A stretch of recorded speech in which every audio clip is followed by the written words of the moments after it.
Se você tiver algum documento válido que te considere um cidadão da União Europeia, você pode facilmente pular esse vídeo. Mas caso esse não seja o seu caso, você vai precisar que alguma empresa ou alguma entidade financie um visto, que é basicamente um documento que te permite entrar em Portugal com a intenção de morar. Todos os vistos em Portugal são temporários. Como eu disse agora há pouco, a ideia do visto é te permitir mudar para Portugal para morar sim, só que esse documento ele tem uma validade curta, em alguns meses. Durante esses meses, a ideia é que você tire um outro documento, o título de residência. Esse documento você tira aqui em Portugal, já morando aqui. A ideia desse documento é estender a sua permanência, a sua estadia aqui em Portugal por alguns anos. Esse curso não tem um foco em documentação e vistos, já que você realmente só vai se preocupar com isso a partir do momento que você passar numa entrevista e tiver um contrato de trabalho ou alguma coisa do tipo. Mas de qualquer maneira é importante eu mostrar aqui algumas possibilidades de visto para você já entendendo alguns documentos necessários, já que alguns deles não são tão fáceis de conseguir. Então você já pode ir se adiantando mesmo não tendo esse contrato, por exemplo. Existem diversos tipos de visto aqui em Portugal, mas nesse vídeo eu vou tratar dos dois principais para a gente que é da área de tecnologia. O primeiro deles é o visto D2, que é o visto de residência para atividade profissional independente. Como o próprio nome diz, esse visto é feito para quem vai vir para Portugal e vai prestar serviços para outras empresas. Um grande exemplo é o Recibos Verdes, que eu citei num dos últimos vídeos. Como nesse modelo de recibos verdes você vai ter no máximo um contrato ou um termo entre empresas, existe um risco maior em vir para Portugal com esse visto D2. Como eu disse num dos últimos vídeos, a empresa, ambas as partes podem quebrar o contrato em qualquer momento. E você não tem nenhuma lei trabalhista para te proteger disso com algum seguro. Então você tem que ficar um pouquinho esperto e entender que vir com o visto D2 tem um risco um pouco maior. Já que você pode chegar aqui, a empresa pode acabar com o contrato em poucas semanas, poucos meses, e aí você não vai ter nenhum tipo de benefício ou seguro. Claro que eu não estou dizendo aqui que para você abolir todas as empresas que oferecem recibos verdes, até porque elas são muitas, e eu conheço muitas pessoas que vieram nesse modelo, deu tudo bem, elas estão aqui há anos, mas é só um ponto para você considerar, um ponto a mais na balança, até mesmo para você se preparar melhor caso alguma coisa saia do seu controle. Na minha opinião, o visto mais interessante é o visto D3, que é o visto de residência para atividade profissional altamente qualificada. Também, pelo próprio nome dele, é um visto que foi criado para atrair profissionais com alto valor para o mercado português. Por exemplo, nós que trabalhamos com tecnologia. Eu estou deixando aqui na descrição desse vídeo links para você ver todos os documentos necessários para pedir tanto o visto D2 quanto o visto D3. Geralmente os documentos não são tão difíceis de conseguir. Por exemplo, você vai ter que mostrar o seu RG, entregar o seu passaporte, tirar uma declaração de antecedentes criminais recentes. Então nada muito fora do comum, fora do possível. Mas tem um ou outro documento que eu quero te chamar a atenção para você não deixar isso para a última hora, porque eles sim são um pouco mais difíceis de conseguir, ou pode ser mais difícil de conseguir. Como o visto D3 é o visto para profissionais altamente qualificados, para você usar esse visto, para você tirar esse visto, você precisa provar que você é um profissional altamente qualificado. E a forma mais simples de fazer isso é com um diploma de nível superior do Brasil. Desde 2018 até o ponto de gravação desse vídeo, cursos tecnólogos do Brasil também se encaixam nessa categoria de curso superior, que é uma pergunta bem comum que eu recebo. Obviamente, cursos online, como cursos de bootcamp ou escolas online, não se enquadram como curso superior. Você vai precisar do seu diploma de graduação original. Depois disso, você vai ter que reconhecer firma da pessoa que assinou, da assinatura que está no seu diploma. Por exemplo, se o reitor assinou o seu diploma, você vai ter que reconhecer firma daquela assinatura. Por último, você vai ter que fazer um apostilamento de AIA, que é basicamente uma validação, uma certificação de que esse documento, esse diploma, agora é válido fora do Brasil, em diversos países, incluindo Portugal. Sem esse apostilamento de AIA, o seu documento não é válido aqui. Por causa de toda essa burocracia, porque às vezes as pessoas nem pegaram seus diplomas, né? Porque não é um documento que a gente precise geralmente, eu te aconselho a já ir atrás disso, porque costuma ser um dos documentos mais chatos ou mais difíceis de se resolver, digamos assim.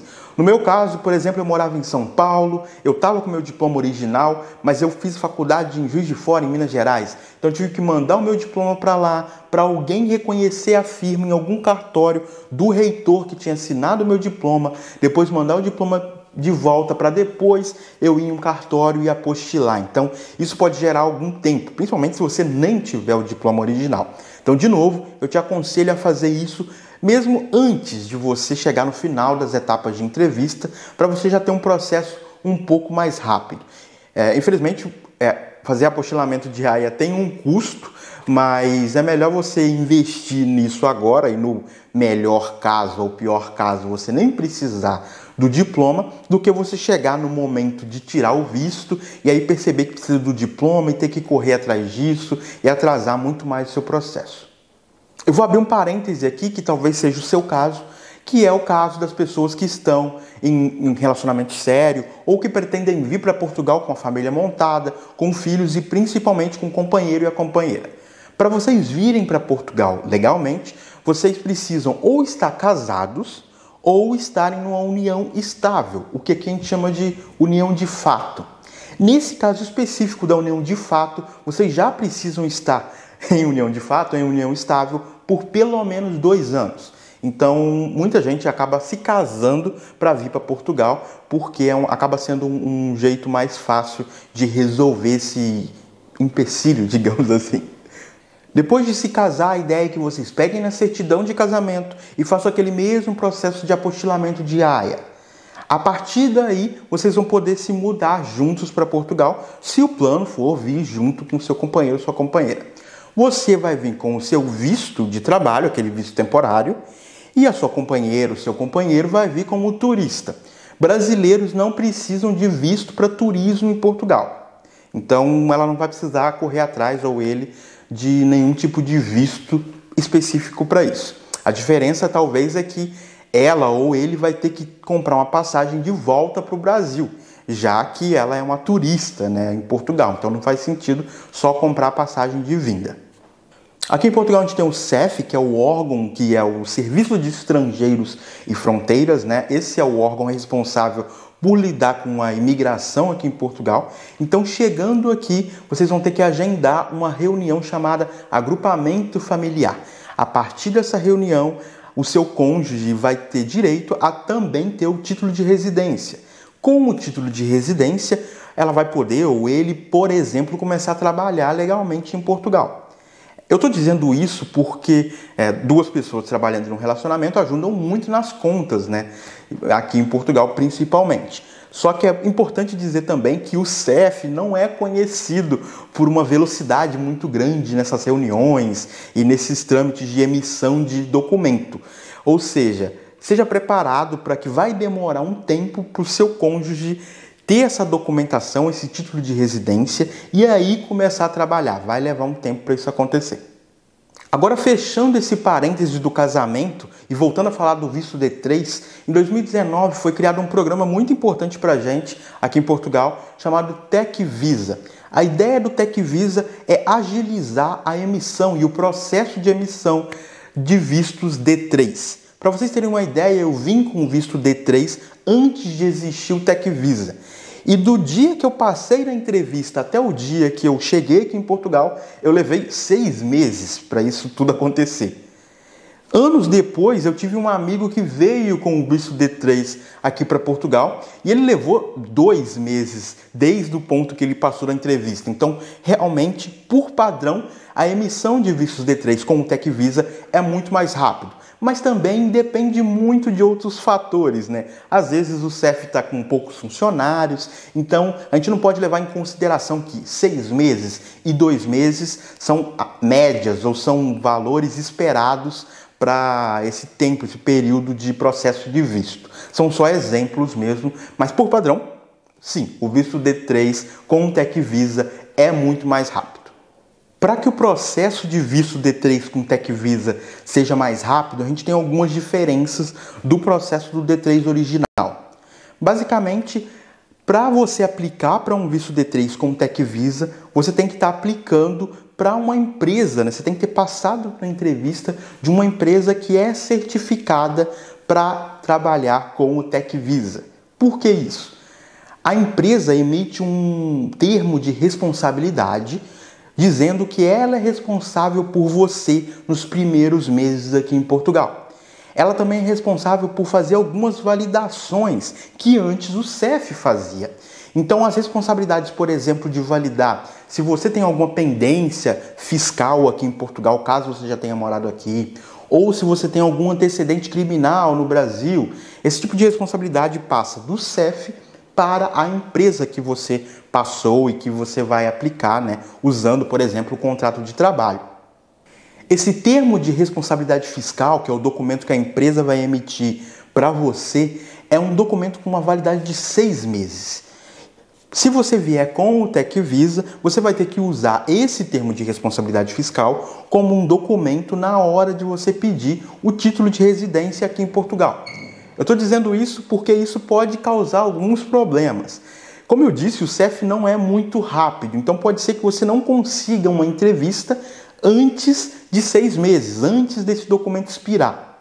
Vamos supor que você acabe saindo da empresa por algum motivo e aí o documento expire. Na hora de você fazer a entrevista no CEF, você não vai mais ter um documento válido. Será que você vai ter ido para uma empresa que também tem o TecVisa? Será que essa empresa vai emitir um documento similar e o CEF vai aceitar esse documento, já que você pediu visto com uma empresa e depois pediu o título de residência usando um outro documento? Ou pior, se você for para uma empresa que não faz parte do TecVisa, como você vai se legalizar aqui, já que você não tem esse termo de responsabilidade fiscal? Você vai acabar entrando num limbo, né? Se você chegar no CEF e perguntar isso para as pessoas, uma pessoa vai te responder uma coisa, uma pessoa vai te responder outra, porque isso acontece aqui em Portugal. Então, é um ponto a se atentar. Se você vir com o TecVisa, você tem que tomar um certo cuidado com essa coisa da validade do documento. Claro que eu torço e eu acredito que não vai acontecer nada de errado nesse nível com você, e isso não é o padrão, mas nós somos pessoas que programam, né? E a nossa profissão acaba fazendo com que a gente tenha que lidar com a vida de forma a considerar o melhor caso, mas principalmente o pior caso, né? Aquele bug que ninguém está esperando. O TecVisa é um programa muito importante, na minha opinião. Ele mudou bastante e facilitou bastante a vinda de pessoas de outros países para trabalhar com tecnologia aqui no país. Para mim, isso já é uma atitude clara do governo português tentando suprir a falta de mão de obra. Lembra que eu falei num vídeo de demografia de que nós estamos perdendo pessoas e mão de obra em Portugal? Então, o TecVisa já é uma atitude para suprir esses números.